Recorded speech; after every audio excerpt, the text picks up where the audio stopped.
I want you to learn from my mistakes. So I'm going to share my first IEP meeting, what to say and what not to say. We'll be going over my first IEP meeting for my son Ezra, who's autistic. Okay, we're gonna go over what I wish I had done differently. I'll also give you 3 questions that are really great to ask.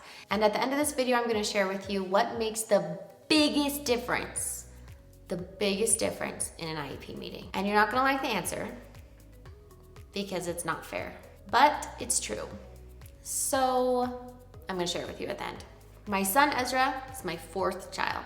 He was diagnosed as autistic at 21 months old, which is pretty young. When he started school in the public school system, I was not prepared. I was actually parked in the parking lot and I was like, I don't even know what IEP means. So I looked it up and I was really grateful I did, because as soon as I got there, the principal was like, do you even know what IEP means? Yes, he used the word even. Why did he use the word even? I don't know. We don't need to use the word even in that sentence. That's not nice. That's like using the word just in the sentence. Oh, you're just a mom? Why would you do that? Would you say you're just a teacher?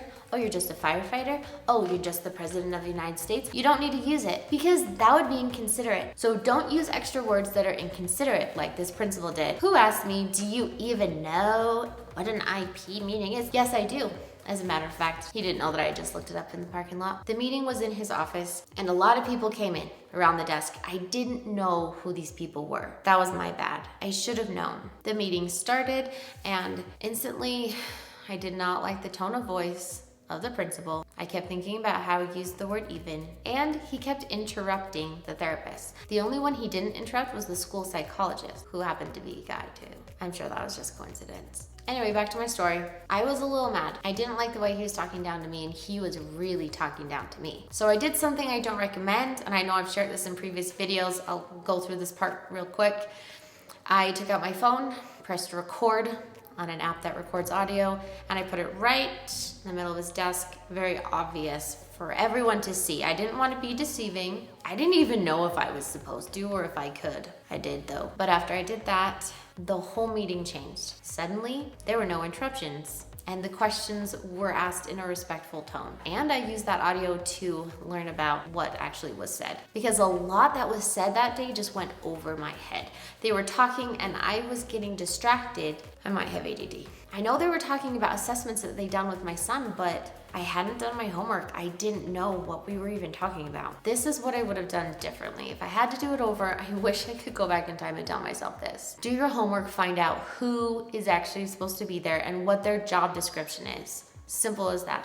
If you can meet with them or send them an email first and get their information ahead of time and read it, that's awesome. I wish I would have done that. That's something that I do every time now. I actually have never brought any kind of treats or like drinks or anything to IEP meetings. Usually they're a lot shorter now, but that first one was long, like it was long. But there was so much to talk about because it was his very first IEP. And so they were creating a new IEP. And it was super intense. They made a lot of accommodations. If I had to do that over again, I would have brought a big box of donuts and like little Simply lemonades for everyone. Honestly, I wish I could go back and do that because those people were awesome. They spent a long time in that office and it was all to help my son Ezra. And another thing I wish I would have done is I wish I would have brought a list, like on my phone or a piece of paper, of my concerns just written out so that I wouldn't have to remember them off the top of my head.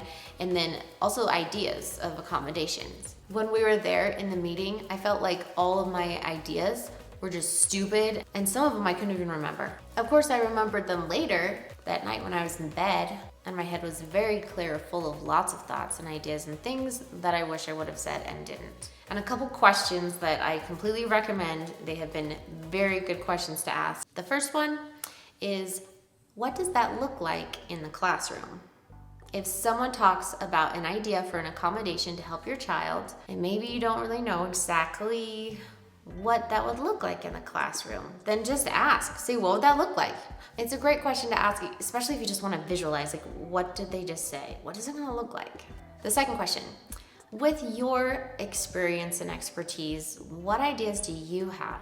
You'll have concerns and ideas, maybe even examples of things that you've done at home that really work, so you just want to go and tell all of your ideas. Well, If you just wait patiently, express your concern, and go from concern to, with your expertise and your experience, what are some ideas that you have? You've just done two things, and they're both really smart to do in an IEP meeting. You've shown them that you appreciate their expertise, which is like a freaking degree that they went to school for, and you appreciate their experience as a teacher or as a therapist or as a principal.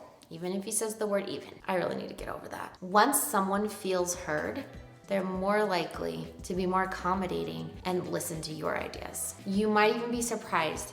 Someone might have an idea for an accommodation that you realize is even better than yours. Sometimes that happens, and that's why we have an IEP team, so that we all listen to each other to find the most appropriate accommodation for your child.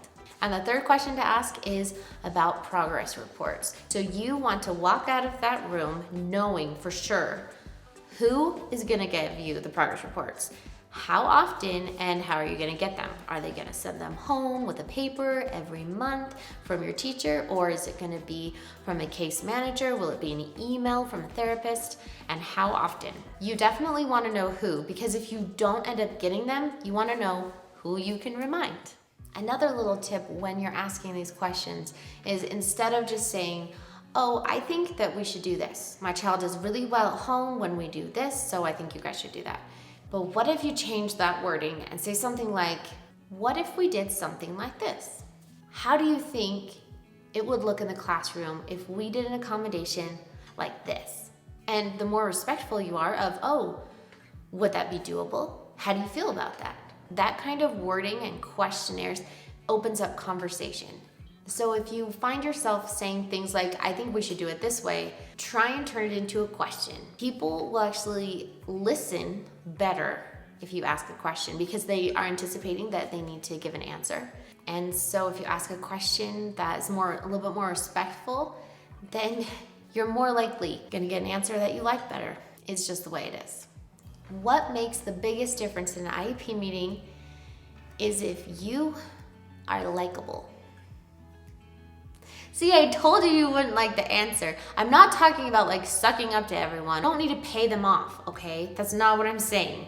I'm saying when you build and keep building a professional and friendly relationship with those people who are on your child's IEP team, you're more likely going to be respected and listened to, and then you'll have a more successful IEP meeting. I don't mean to let people walk all over you though.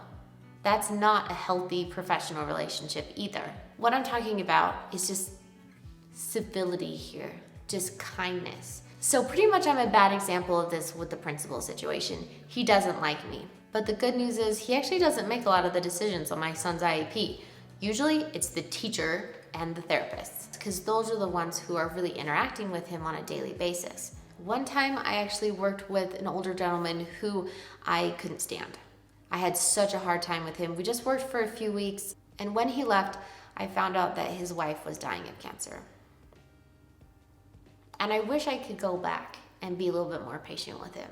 I wish I could go back and treat him as an individual who has baggage and who has hardship in his life, because that was the last thing I was thinking of. I was only thinking about what was happening in that room at that time. And sometimes we can get that way, especially in IEP meetings when we have our own agendas and we are the expert on our child. It can kind of feel like there's a lot of cooks in the kitchen in an IEP meeting, because there are a lot of experts.